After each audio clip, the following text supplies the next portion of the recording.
le docteur Saïd Afif qui m'a demandé de faire cette conférence inaugurale. Je suis vraiment très honoré de voir ce magnifique personnel qui est là sur cette estrade et je vous remercie à chacun d'être là. Je vais essayer d'être à la hauteur. Je vois qu'on a déjà abordé pas mal de questions. Il est bien évident qu'en 1 heure de temps, je ne pourrai pas traiter de tout cela, mais j'aimerais dans un premier temps, mon topo aura 2 parties. Une première partie qui n'est pas très habituelle, c'est d'essayer de faire comprendre ce que c'est que l'intelligence artificielle. On en parle beaucoup, mais qu'est-ce qu'il y a derrière? Alors, je ne suis pas un spécialiste de haut niveau comme le sont certains, mais je crois qu'on peut essayer de comprendre ce qu'il y a derrière comme outil pour comprendre comment ça peut apporter les choses, mais aussi comment ça peut poser problème. Alors, si ça marche, voilà. Vous le savez, donc, on en a dit un mot il y a un instant, les révolutions industrielles sont considérables. Première révolution industrielle, dans ces années-là, les premières usines, machines à vapeur, réseaux de chemin de fer. Ensuite, 1910, on commence à voir autre chose, c'est la transmission qui s'accélère grâce à l'aviation, l'automobile, mais surtout l'électricité du téléphone qui se diffuse partout dans le monde. Ensuite, on aura les années 40 à 2010 à peu près, là c'est l'invention du transistor, on va en reparler, l'arrivée de l'informatique qui commence à apparaître, et puis après une nouvelle révolution, c'est 2010. Depuis 2010, il y a une bascule qui s'est faite, et on voit apparaître quelque chose qu'on appelle les technologies NBIC. Vous connaissez peut-être ces technologies, il faut les connaître, car l'intelligence artificielle en fait partie, et on ne peut pas la dissocier de l'ensemble de ces outils, donc je vais me permettre d'en dire un petit mot si vous voulez. NBIC, on va parler de NBIC, Big Data, on a dit un petit mot, Deep Learning, artificielle superintelligence, de quoi est-il question, en quoi cela nous concerne-t-il?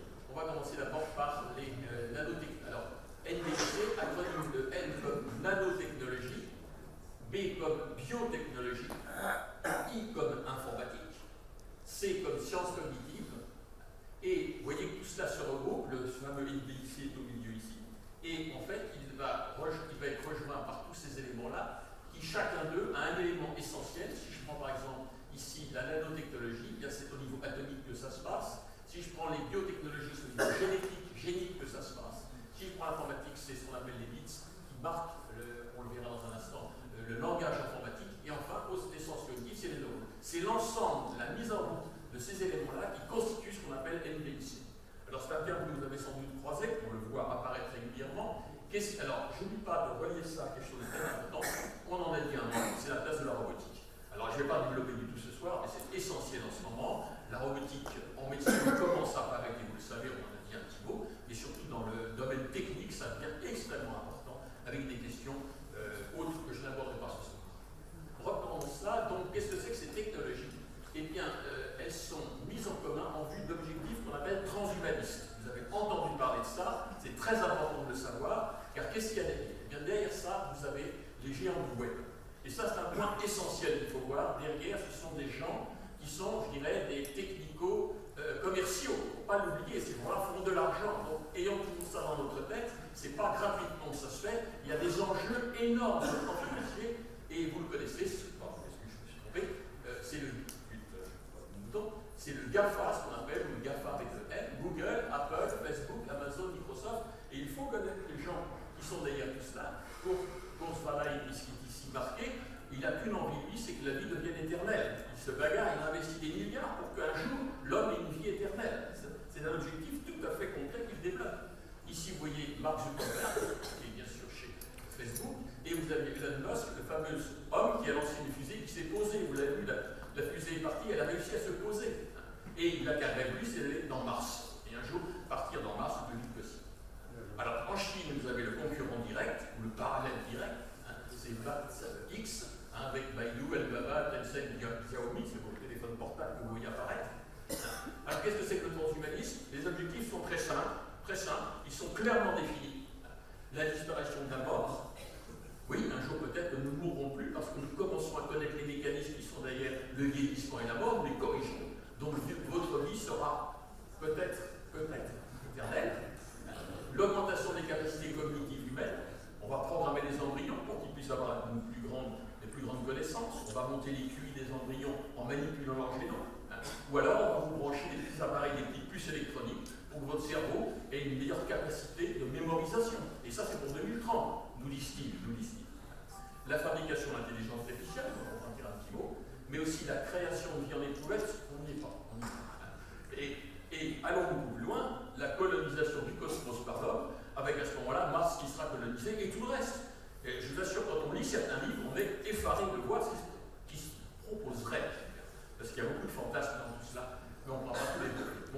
DSA, NBIC et tout ce qui se prépare.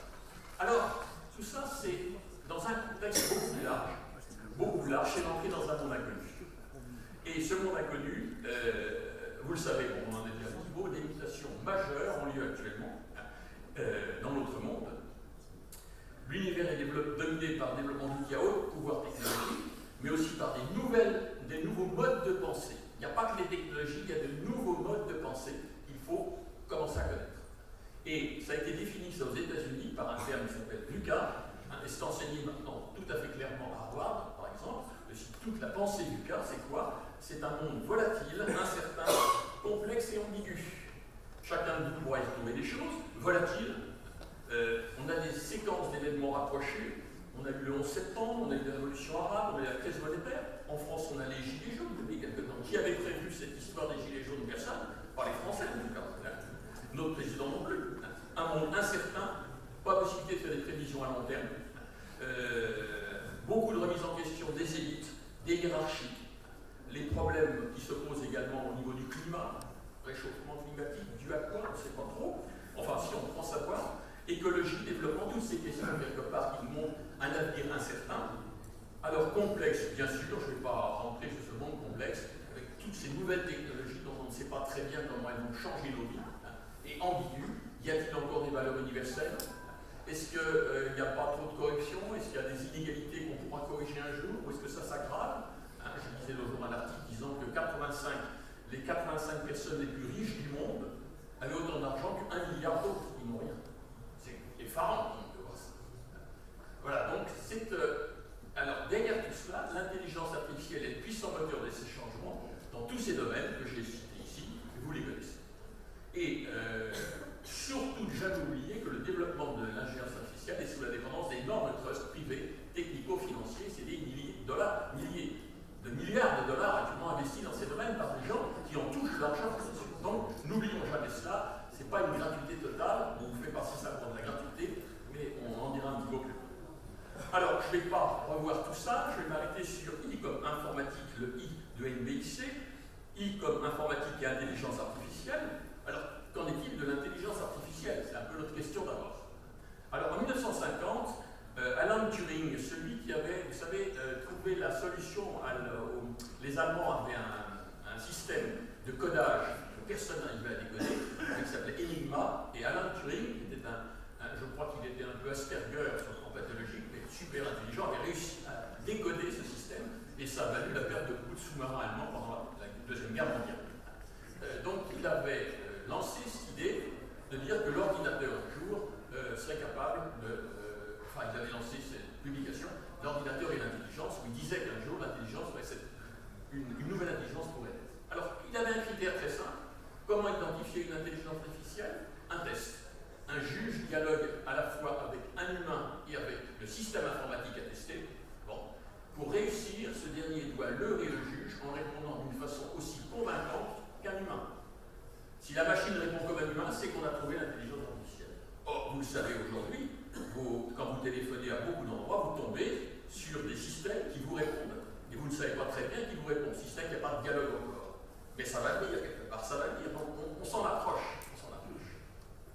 Alors, pour Turing, cette machine existerait à la fin du XXe siècle. Ça ne s'est pas passé, malgré beaucoup de travaux, on n'y arrivait pas, ça ne marchait pas. Ça ne marchait pas. Mais à un moment, il s'est passé quelque chose. Alors là, vous rappelez quelques faits, je vais rappeler aux plus anciens quelque chose. 1971, le premier microprocesseur. Intel fait le premier microprocesseur. Il doit faire 1,5 cm ou 2 cm, avec plein de broches pour le brancher, c'est le premier microprocesseur. Ensuite, pour les plus anciens, Apple 1, 1976, moi je me souviens quand mon patron a acquis ça dans son bureau, on est tous avec des euros comme ça en admirant ce premier ordinateur qui faisait des choses fantastiques. Ensuite, en 1980, c'est le premier PC linéaire, on a connu cette période-là, et puis Internet en 1998, c'est pas si vieux que ça, Internet, 1998, c'est tout. Et vous vous rappelez peut-être cette fameuse loi de M. Moore qui avait dit que en 1964, ça se passe, il dit la puissance informatique va doubler tous les 18 mois. Alors quand il a dit ça, on se dit, c'est pas possible. Eh bien si, bien sûr, c'est tout à fait réel, et ça continue encore aujourd'hui, même si on arrive un peu aux limites, et que là maintenant on est obligé de parler peut-être d'ordinateurs quantiques, parce que les ordinateurs simples vont être à leur maximum, quelque part, leur maximum. Et pour ceux qui se souviennent, moi j'ai eu mes premiers ordinateurs, on avait un stockage en mégas, simplement, c'était 10 mégas. Après on est passé à du giga, c'était formidable. Maintenant on est au téra, enfin, tous vos ordinateurs marchent avec du téra. 1000 à chaque fois, 1000 fois plus à chaque fois. Donc vous voyez, les progrès sont considérables, comme vous pouvez le voir, c'est ce qui rappelle le contrôle. Alors les ordinateurs, parlons-en. La vitesse des microprocesseurs qui font fonctionner ces ordinateurs a considérablement augmenté. En 1938, c'est le premier système ordinateur qui fait une opération par seconde. C'est pas si mal que ça. 3600 secondes dans une heure, 3600 opérations, on n'y arrive pas. Donc c'était un problème. Mais c'est rien du tout, puisqu'en 2017, un ordinateur chinois, qui actuellement est un des meilleurs, fait 93 millions de milliards par seconde. 93 millions de milliards. On est compte que ça par seconde. On est compte que ça représente. Ça s'appelle des pétaflops. Et en 2020, on attend 1 milliard de milliards par seconde d'opérations possibles. Donc la gestion des données est extrêmement rapide. On va pouvoir utiliser beaucoup d'éléments à une très grande vitesse. Et en 2050, ça sera 1 milliard de milliards par seconde. C'est des yottaflops. Alors on ne sait plus ce que c'est, on n'a même plus l'image. Quand on dessine le nombre de zéros, dessinez-le, vous verrez, c'est monstrueux quelque part. Monstrueux. Alors la taille des transistors, pareil, en 1951, 10 mm. En 1971, 10 microns, donc c'est beaucoup plus petit. En 2017, 10 nanomètres, des milliardièmes de mètres. Et en 2017, on a 10 milliards de transistors dans un seul microprocesseur de 2 cm².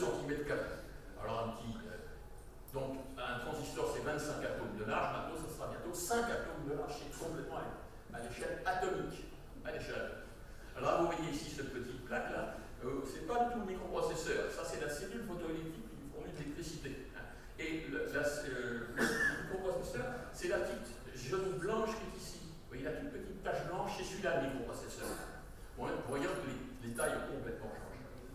Alors, bien sûr, on a des super ordinateurs, mais attention, ces engins consomment énormément d'énergie parce qu'il faut les refroidir. Et ça consomme énormément de moyens pour les refroidir. Ce qui fait que maintenant, on les installe souvent dans le Groenland pour avoir le froid qui ne coûte rien. Sans ça, ça consomme énormément d'énergie. Petite comparaison, cet ordinateur ici est 100 000 fois plus puissant que d'autres petits ordinateurs de bureau qui déjà sont très puissants. Ça consomme 1 million de watts pour les refroidissements et pour une performance 1000 fois plus faible que celle d'un cerveau humain. Le cerveau humain consomme 25 watts. 25 watts avec des capacités beaucoup plus puissantes que le plus puissant ordinateur actuel. Montrant déjà la grande différence qu'il y a entre, on va en parler, entre l'ordinateur machine et l'intelligence humaine. C'est essentiel de le voir également et je vais m'y arrêter dans un instant. Bon, là c'est pour quelques ordres de grandeur, c'est des transmissions toutes les minutes, c'est énorme ce qui peut circuler entre les SMS, les posts, les connexions sur Facebook, etc. Je dis un tout petit mot sur ce qu'on appelle les octets. On parle beaucoup d'octets. C'est un mot que vous devez croiser, mais c'est peut-être pas clair dans votre tête ce que c'est qu'un octet. C'est un regroupement de 8 bits, voilà la définition, qui code pour une information binaire, en 0 ou en 1. Un octet permet de représenter 256 valeurs différentes. 2 puissance 8, 2 puissance 8. Avec un octet, on peut avoir 256 valeurs différentes. Par exemple, dans les teintes de blanc ou noir, on peut avoir 256 valeurs différentes entre le blanc et le noir. Alors que l'œil humain ne repère qu'une 15 à 20 nuances. L'ordinateur, enfin, ce système est beaucoup puissant. Alors voilà l'exemple ici, un exemple ici d'une valeur. Vous voyez que c'est 1, 0, 1, 0, 1, 0, tout est en 1, 0, 1, 0, 1, 0, c'est du